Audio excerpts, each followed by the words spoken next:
And I tell you this, the slaughterhouse of language did not begin here. It did not begin in the cider bar of Newton Abbot, where we fill our jaws with smoky, flat, stultifying fats of the stuff. Tony of Scorriton says you can't trust cider without some cow shit in it, scudding around at the bottom of the glass. A mystery swirl, an incant of grass and gut, a little gamble on health and safety. Percentages of a blow-ins, grockles. No, we commit to distension, to the apple madness. We fucking commit. Bloaters all, alive in the moonlight, scampering about, hitting things. No, it wasn't us that killed the speech. The holy hoofprint of the rough word still thwacks about in the gob of Dan from the woodyard. Fists like hams, but nimble as a wren when cradling a seedling. Words crackle around him like weird wet light, and it's your own theory-addled sickness if you can't see it.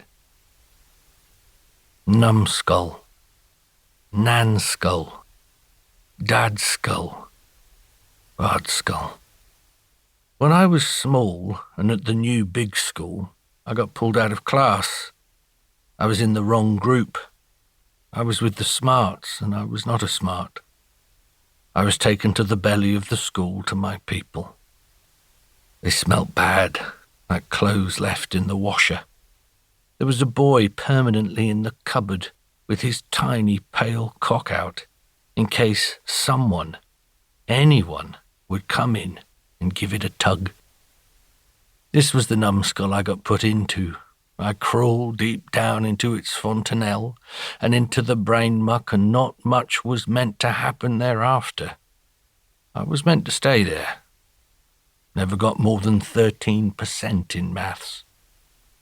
Percentages again. Some great threat had been avoided when I was plucked out of the room filled with light and windows. Nanskull is in the forest around the cottage where I am going to tell you about secretive things that happen in it. It's a time for telling secrets. Nanskull is my granny, Monica, walking the dogs in the woods, 50 years before I ambled in. Monica's mind is adrift in death woe. Of course it is. Her husband is gone, first or second, I can't remember. Grief is a thing so deep, even a white person can make a songline from it. Granny's lines are spindle thin now, like a frost about to meet the sun.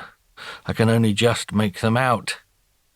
But Nanskull is the first of us here, before me or Dad or anyone. So let's begin there. I see her on the night lawn, coins spilling from each sleeve, telling us to spend the fucking money. You can't spend it over here, she says, no matter how much you tip.